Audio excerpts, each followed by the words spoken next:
Neon is definitely a dying art form. Not many people do it anymore. I mean, you used to see back in the day, they would have a big shop. They just made neon signs and they would have like 20 neon tube benders in there just making signs. I experienced that a little bit when I lived in Seattle. I made Starbucks letters, and it was just one Starbucks sign after the other, and they shipped them all over the world.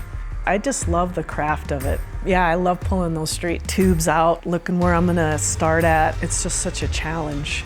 I've lived here for seven years now, and I've seen Casper change in that short amount of time. And I think the art scene in Casper is really up and coming. There are so many talented people that live here. Visual artists, musicians, photographers. It's incredible the amount of talent that's in this community. And I think that it's well supported here too. I think they're hungry for it here in Wyoming. I mean, you know, in Wyoming you have your Western artists and, you know, your bronze sculptors and, you know, things like that. And I think that's something that people are used to here, but I think they're getting a little more used to maybe some more funky kind of art that's not typical of Wyoming.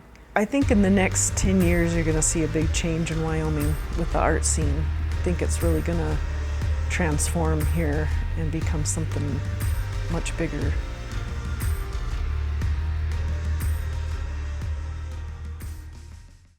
My name is Pnut, and I'm a professional artist. My mother was an artist. I have an uncle who's an airbrush artist, and my older brother is an artist. He was the one that actually got me into tattooing. I was 8 years old when I had my first tattoo experience. Walked in home from school and was seeing my older brother tattooing my pops. Was really drawn back by it and was like, wow, this is amazing, you know, like, it's not going anywhere, that's there forever. I want to say I was probably about 9, 10 years old when I had the second tattoo experience. That's when I was like, yeah, I want to try that when I'm older. I was at a house party with family. All those kids were playing outside. They were keeping us outside, so I'm like, you know, wandered in, used the restroom. Well, I seen all the adults in the living room, and you know, a few of them were huddled around this couch. So I go over there, squeeze my way through, and I'm literally like squeezing my way through adult thighs, trying to figure out what's going on. When I got through the crowd, there was a guy that was laid out on the couch, and he was in agony. He was in so much pain. The dude was tattooing a huge Grim Reaper all the way across the front of his chest. Whole thing. That guy was just laid across the couch, just taking all that pain, and I was like, wow. I knew then and there, like, I want to try that, definitely. I'm gonna try a tattoo. There's still people in Wyoming that don't accept tattooers the way it looks, you know, but there's a strong tattoo culture in Wyoming. 12, 15 years ago, you wouldn't see a daughter, her mom, and her grandmother come in and get tattooed. Now you see all 3 generations come in and get tattooed. Usually it was the daughter dragging the mother in, and the mother didn't want nothing to do with it, you know? But now all 3 of them are coming in, you know, they're getting matching tattoos, get stuff that have a lot of meaning to them, and it's awesome. It's awesome to see that change, you know? Tattooing's not the old biker, scummy thing that it was portrayed to be a long time ago, you know. It still has that stigma on it in some places here. Opening people's eyes to that is awesome, and watching it grow is just awesome, you know. And I think it'll continue to grow, definitely.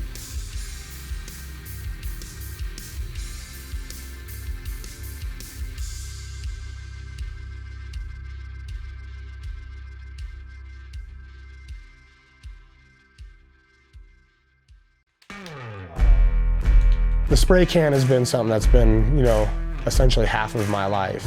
I've been doing graffiti and mural work for about 14 years. Some of that 14 years is obviously illegal graffiti. I've been doing it on the professional level for about almost 5 years now, 4 years.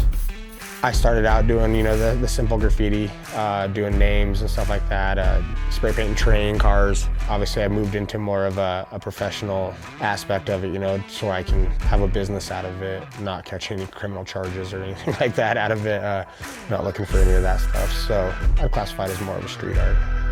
Casper's really starting to come around, you know, we're starting to You know, even Wyoming alone, you know, Cheyenne and Laramie, you know, they've all come up with places where they have legal walls now where street artists can go paint on these walls and, you know, there's no consequences for it, you know, and I'm trying to push that here in Casper, you know, to where people will accept it more, you know, and the more I expose myself into what I'm actually doing to the general public, you know, the more they see that, you know, graffiti and street art and stuff like that isn't all about, you know, vandalizing something, you know, it is an actual art form.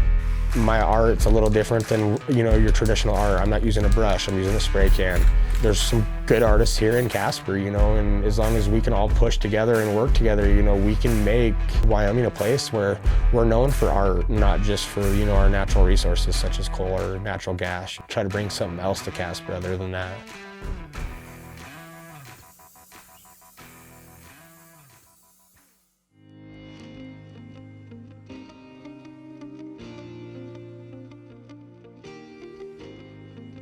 This piece, it's actually a depiction of the Grand Teton Mountains over on the western part of the state. Most art, it's just a canvas on a wall, right? But this, you look at it from this angle, or you go to that side of the piece, or if you're standing up above, like it's all a different scene that is captured from any angle that you're at.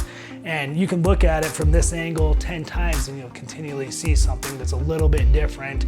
In this entire piece, there's 1,298 individual blocks that are incorporated into the grand scheme of the mosaic here.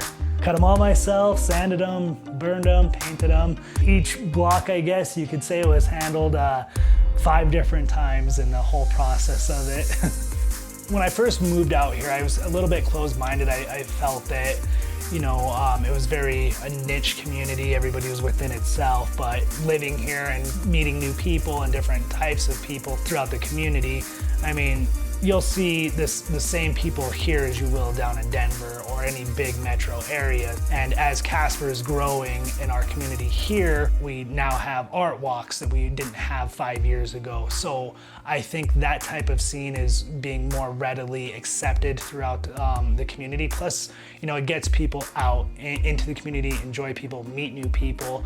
So that's something that's obviously helped artists out and just anybody out that owns a business.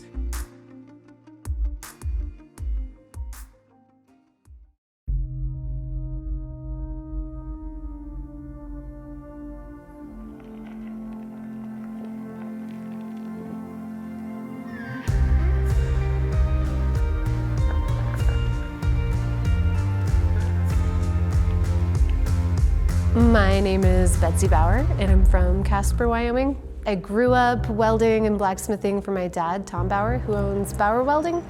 And so when I was 25, I decided to branch out on my own. Sean Rivet gave me a commission to do this tree branch piece on the side of his building. And so I was like, okay, game on. And I went and bought a welder the day I left my dad's shop, and he helped me find this space right here. And so I've been here for 7 years. I'd been working for my dad, and he would let me sometimes just take customers of my own because I wanted to do more creative stuff. He didn't think that the creative edge would make it, really. I mean, I don't know, like he's like, well, people wouldn't pay for that. I'm like, well, why don't we just do it? And because my mind worked that way. If I was just doing straight pickets and welding them, like I'd go brain dead. I'm like, I can't, this is like mind numbing. But I really wanted to get into like curvy things and organic forms and like things like that, and more three-dimensional things. And I started getting more commissions just being in my dad's shop and working for him, but then doing my own commissions on the side. And finally he kind of kicked me out and he's like, you need to go get your own space. And I'm like, oh, I didn't feel ready, but I started getting more and more commissions, and then people did start paying for art. It just kind of unfolded, and I didn't really expect it to. There's only 500,000 people in the state, and there's more antelope than people. Other people from other places in Wyoming are like, no, we only drive through Casper, why stop there, what is there? And lately, it's been like that has been unfolding within the town of like people getting more creative, or like them coming out of the woodworks, because everybody does something at their house or in their garage, because we got wind, we got cold, we have long winters, so it's like you have to get creative. but it doesn't go public all the time because of what venue is there for it. There's Art 321 and there's the Nick and there's like some other places, but it didn't all happen before. And there's synergy started to happen where different people were doing different things, and it finally kind of came together. Because it's hard, like you're pushing against the grain, because it's like people go to Denver for their art fix, or people go to New York City for their art fix, or like somewhere else and then come back. But what about for the people who don't have the opportunity to leave all the time? And like there needs to be something here, and I think that the people who felt like stuck here decided to create something here. I needed to do something creative with that energy, and so I did. And I'm glad that it evolved in a way that like became more public and became something bigger than just me like doing it in my garage or doing it in my room or whatever, because I want to live a life of doing art. And it's not fair for everybody to be like, oh, well, I have to get a corporate job or a desk job or this job that I hate in order to make it through my life. But I'm so fortunate to get to make a living doing what I do best. I would like to see people being more creative with whatever it is their passions are. I mean, what I'd really like to see is like a Burning Man chapter start here, because that's what opened my mind up to doing something different and believing in it. I went in 2009 when I got back, and I'm just like, I have to start my own business. Like that's what I had this epiphany there where I was just like, what would I do if I could do anything? I would make art out of metal. And then I was like, why am I not doing that? I'm just like, because I never believed it was possible. And then I was like, why isn't it possible? I'm like, oh, because I'm just not doing it yet. I decided like I had to. And sooner than later it was better. And so I just did. And that's what Casper needs, is just more culture in general. Just a little bit of everything.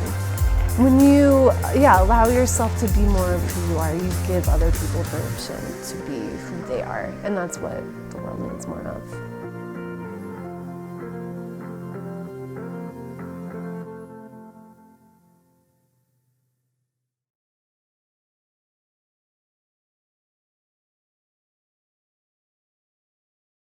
And I'm gonna